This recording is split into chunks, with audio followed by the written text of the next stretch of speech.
Living in America as a black person, you recognize there is one set of laws for you and one set of laws for those, especially in the white community. In our book, Passive Aggressive Racism in the System of White Supremacy, I take you through times in my life when I first started noticing white supremacy. We teach you how to recognize it, identify it, and also counter it in our book. This book is a beginner's course for those that are just starting to wake up and open their eyes to see the system of white supremacy. As a black American person, you must understand this system because this system is life or death to you. How you handle it, how you deal with it, it can affect your mental health if you don't understand this system. Pick up our book, Passive Aggressive Racism and the System of White Supremacy, today on Amazon.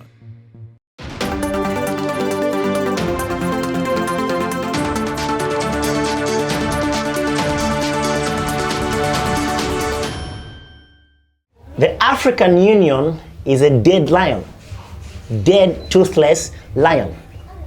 For every major conflict that has been known to break out on the African continent, the best that the African Union has done and continues to do to this very day is to issue a statement: we condemn. Look at what is happening in the West African part of Africa. While France rips up that entire region of oil, billions of dollars are leaving. Civilians, millions of civilians are dying. People are losing their lives.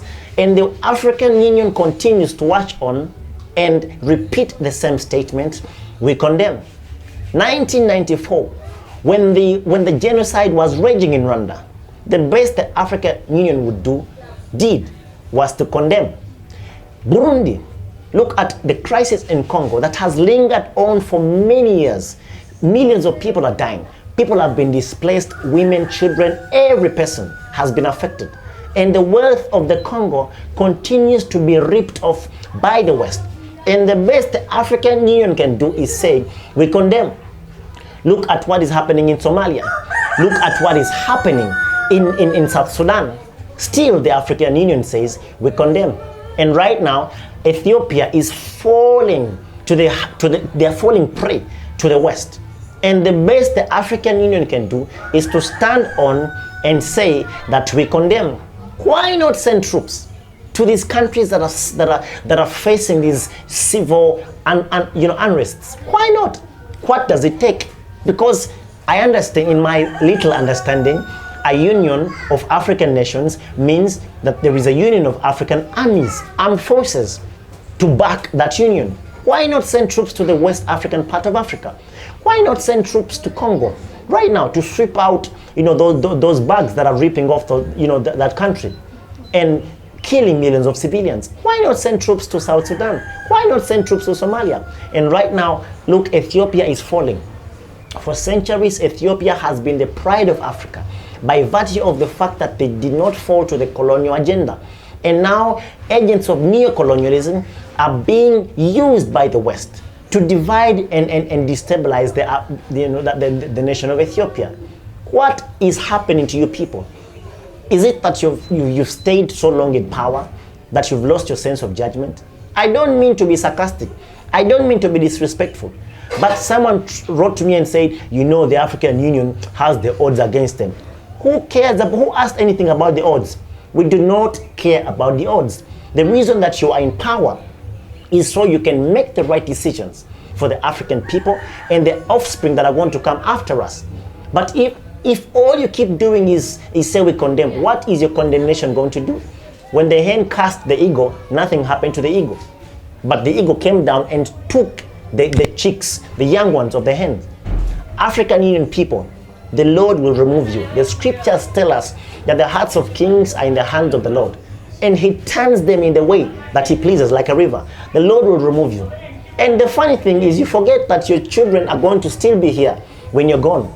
Your grandchildren are going to suffer the consequences of the decisions, the unwise decisions that you're making right now. You are publicly condemning the crises that are happening in West Africa, in the Congo, in Central African Republic, in South Sudan, in Somalia, and right now in Ethiopia. Publicly, you're condemning them, but you are secretly taking money from the very people that you are struggling to free ourselves from, socially, economically, politically, and culturally. We are struggling to free ourselves from these crocodiles, these wolves, and you are taking money from them. What goes through your mind when you're having those night meetings, those secret meetings, and taking money and pushing policies in the African Union Parliament? Policies that are going to negatively affect us and our offspring. For how long shall you feed this great African continent to the dogs? I come to assure you that surely, as the Lord lives, you will be removed disgracefully. I am telling you. I am telling you. And to the brothers on the continent, the sisters and brothers on the continent and in the diaspora, know this. Know this. The African Union, it is not an organization to be trusted because it is already infiltrated, already compromised. So it cannot, as it is right now, it cannot deliver any productive, fruitful policies. We had such a great mind, and we have some great minds in there. But whenever the person comes, to the front line, like President Paul Kagame, like Museveni, like Her Excellency Ambassador Chihamba Okwao, you push them to the sideline. You find ways of getting rid of them, such that you can continue feeding from the very people that we are struggling to free ourselves from. Know this. The time is for now. It is our time. We, the people that have not tasted of the garlic and of the meat of the oppressor, it is time for we, the young people, and we will get in those positions of power, and we shall do what you have failed to do for the centuries that you have been in power, and we shall be free. Politically, we shall be free. Economically, we shall be free. Socially, we shall be free. Culturally, we shall be free. And Africa will rise again. This is a message of encouragement and to our brothers and sisters on the continent and in the diaspora.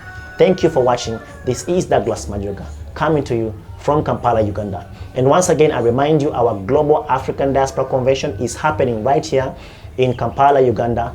Interimly, we have set March of 2022 to be the month of the convention. And I am the international coordinator. I'm working with the Office of the Ambassador, and who also happens to be the Senior Presidential Advisor on Diaspora Affairs. So if you begin to prepare to be a part of this Global African Diaspora Convention, we shall be discussing economics, we shall be discussing repatriation, we shall be discussing citizenship.